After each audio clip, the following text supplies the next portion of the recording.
नमस्कार दोस्तों, आज की जो वीडियो है इसके अंदर हम आज द्रव्य गुण व्यवशास्त्र, शरीर क्रिया, विशेष कल्पना एवं मूर्ति निर्माण और नर्सिंग एवं परिचर्या, इससे हम 35 क्वेश्चन एक्सपेक्टेड क्वेश्चन लेकर आए हैं। ठीक है, तो आज 35 क्वेश्चन करने वाले हैं हम। आप देखना अपनी तैयारी को, आप कितने क्वेश्चन इसमें से राइट करते हैं। ठीक है, और कमेंट सेक्शन में आपको जरूर बताना है कि आपने कितने क्वेश्चन राइट किए हैं। ठीक है, तो चलते हैं फर्स्ट क्वेश्चन की ओर।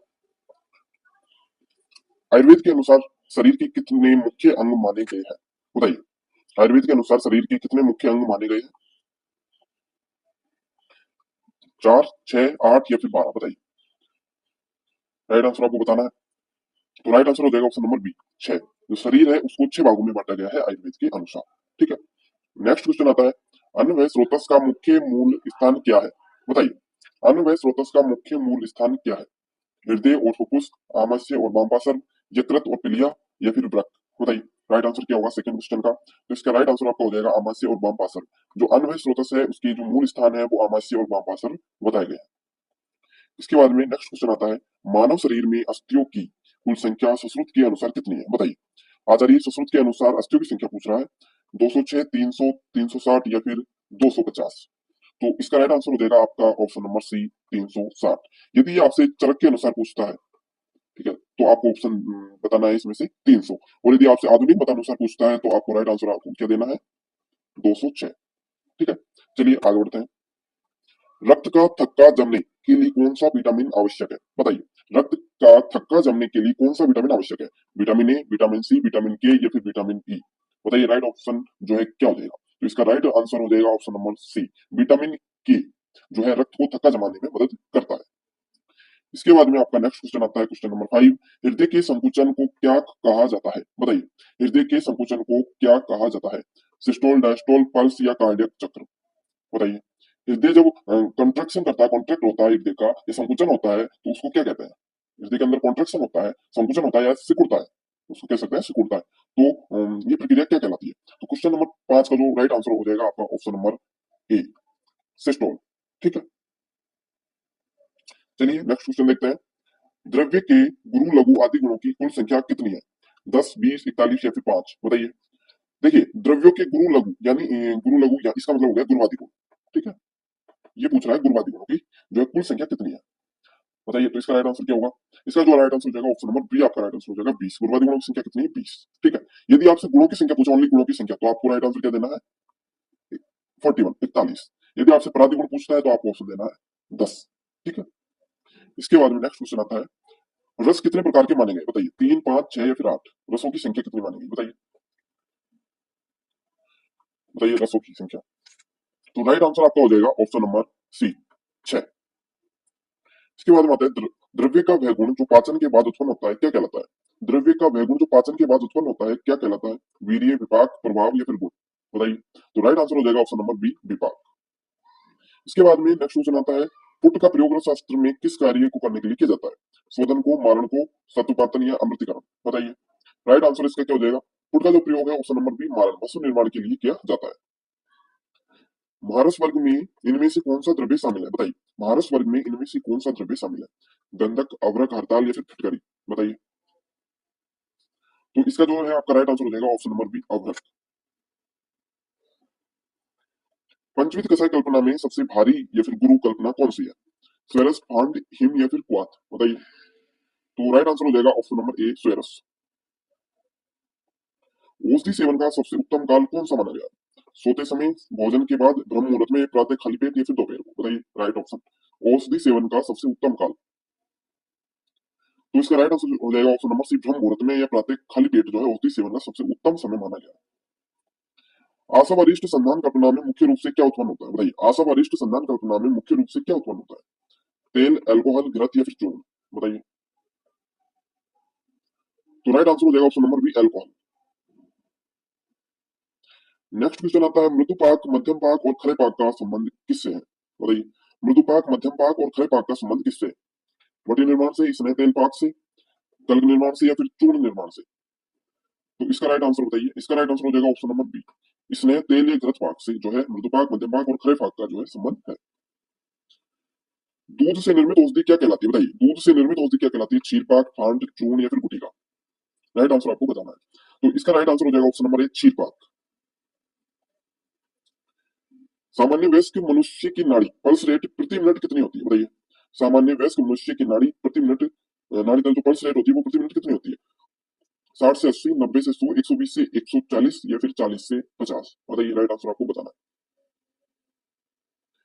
पल्स रेट बतानी है आपको, तो राइट आंसर आपका हो जाएगा 60 से 80। ठीक है, यदि एक्सपेक्टेड पूछता है, फिक्स पूछता है, तो आपको बतानी 72। ठीक है। रक्तचाप मापने वाले यंत्र को क्या कहते हैं बताइए। स्टेथोस्कोप, स्फाइग्नोमेट्रोमीटर, थर्मामीटर या फिर ईसीजी। बताइए। ब्लड प्रेशर मापने वाले यंत्र को क्या कहते हैं। तो इसका राइट आंसर हो जाएगा ऑप्शन नंबर बी, स्फाइग्नोमेट्रोमीटर। औषधि संरक्षण के लिए सबसे उपयुक्त स्थान कैसा होना चाहिए बताइए। जब औषधि को स्टोरेज करते हैं तो उसके लिए सबसे उपयुक्त स्थान बताना है। धूप वाला, नमी युक्त, शीतल और शुष्क या बहुत गर्म। बताइए। क्वेश्चन नंबर 18 का राइट ऑप्शन आपको बताना है क्या होगा। तो इसका राइट जो आंसर होगा ऑप्शन नंबर सी हो जाएगा, शीतल और शुष्क। इसके बाद में है, पथ्य का अर्थ क्या है। हानिकारक आहार, स्वास्थ्य के लिए लाभकारी आहार विहार, केवल कड़वी दवाई या फिर उपवास। बताइए, पथ्य का मतलब पूछ रहा है। तो इसका जो है राइट आंसर आपका क्या हो जाएगा, ऑप्शन नंबर बी, स्वास्थ्य के लिए लाभकारी आहार विहार पथ्य कहलाता है। क्वेश्चन नंबर 20 आपके सामने, मूत्र निर्माण से औषधि देने की क्रिया को क्या कहते हैं बताइए। मूत्र निर्माण से औषधि देने की क्रिया को क्या कहते हैं। नश्य, वमन, उत्तरवस्ती या फिर विरेचन। क्या कहते हैं। तो इसका राइट आंसर आपको हो जाएगा ऑप्शन नंबर सी, उत्तरवस्ती। दोष, धातु और मल को आयुर्वेद में क्या कहा गया है। शरीर का मूल, विष, व्याधि या फिर इंद्रिय। बताइए, दोष, धातु और मल को आयुर्वेद में क्या कहा गया है। बताइए। इसका राइट आंसर हो जाएगा ऑप्शन नंबर ए, शरीर का मूल। ठीक है। त्रिफला में कौन से 3 फल होते हैं। आम, केला, सेब, हरड़, वरड़, आंवला या फिर नीम, तुलसी, गिलोय और सोंठ, मरीच, पीपली। बताइए, क्या होगा इसका राइट आंसर। तो इस क्वेश्चन का राइट आंसर हो जाएगा, त्रिफला के अंदर हरड़, वरड़, आंवला, ये 3 चीजें आती है। क्वेश्चन नंबर 23 आपके सामने, श्वसन तंत्र या रेस्पिरेटरी सिस्टम का मुख्य अंग कौन सा है बताइए।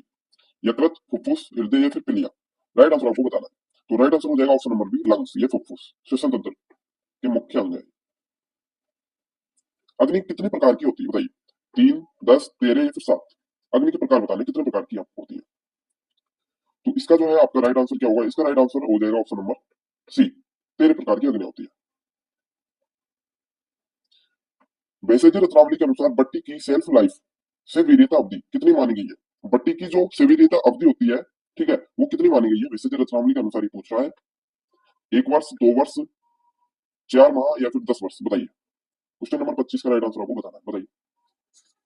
तो इसका राइट आंसर हो जाएगा ऑप्शन नंबर ए, 1 वर्ष जो है बट्टी की सेवीरियता अवधि मानी गई है।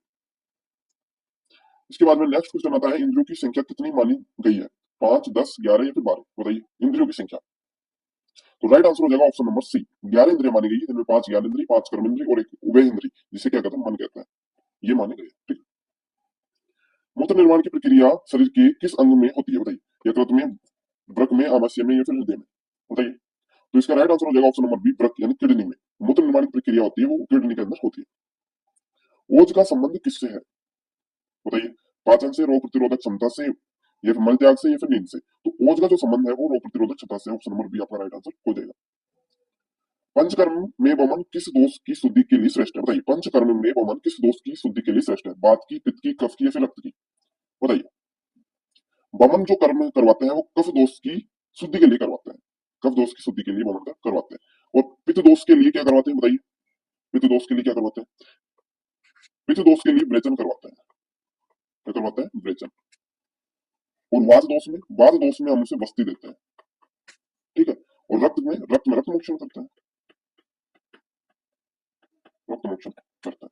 ठीक। आयुर्वेद का अवतरण धरती पर किसके द्वारा माना गया है बताइए। धरती पर किसके द्वारा आयुर्वेद का अवतरण माना गया। धन्वंतरी, चरक, सुश्रुत या फिर भागवत। बताइए। क्वेश्चन नंबर 30 का राइट आंसर बताइए। तो राइट आंसर हो जाएगा ऑप्शन नंबर ए, धन्वंतरी। इसके बाद में है, मान टुकड़ा 1 तोला में कितने ग्राम के बराबर होता है बताइए। 1 तोला कितने ग्राम के बराबर होता है। 5 ग्राम, 12 ग्राम, 20 ग्राम या फिर 50 ग्राम। बताइए, 1 तोला। 1 तोला कितने ग्राम के बराबर होता है। 1 तोला। एक और ऑप्शन दे देता हूं मैं इसमें कि 10 ग्राम। अब बताइए, 1 तोला कितने ग्राम के बराबर होता है। क्वेश्चन नंबर 31 का राइट आंसर आपको देना है। बताइए। देखो, अधिकतर जो है सोचेंगे 10 ग्राम के बराबर होता है, लेकिन ये गलत है। 10 ग्राम के बराबर 1 तोला नहीं होता है। इसका राइट आंसर होगा आपका ऑप्शन नंबर बी, 12 ग्राम। 12 ग्राम बराबर 1 तोला होता है। ठीक है, और ज्यादा डिटेल में जाए यदि फिक्स ही मान आपसे पूछता है तो आपको आंसर दे देता है 11.66 ग्राम। कितना? 11.66 ग्राम। यदि आप गोल्ड जो लेने जाओगे सुनार की दुकान पे गोल्ड लेने, ठीक है, सोना लेने, तो वो आपको 10 ग्राम बताएगा। ठीक है, तो वो आपको ठग रहा है, 1.66 ग्राम आपको ठग दिया उसने।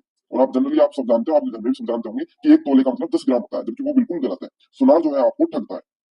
अब जब कभी भी आप कुछ भी लेने जाओ तो ध्यान रखना है 1 तोले का मतलब 11.66 ग्राम होता है फिक्स। ठीक है, और क्वेश्चन का जो राइट आंसर हो जाएगा आपको 12 ग्राम होगा।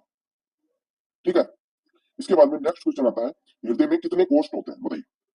2, 3, 4 या फिर 5? हृदय में कितने कोष्ठ या चैम्बर्स होते हैं बताइए? तो राइट आंसर आपका क्या हो जाएगा? Option number C. हृदय के अंदर 4 चैम्बर्स होते हैं। ठीक है, लेफ्ट राइट आर्टरियल और वेंट्रिकल। ठीक है, त्वचा की कितनी परतें सुश्रुत में बताइए? बताइए, 6, 7, 5 या फिर 8? बताइए, त्वचा की कितने प्रकार की होती है आचार्य? सुश्रुत के अनुसार ये पूछ रहा है। तो राइट आंसर आपका हो जाएगा option number C. Option number सी।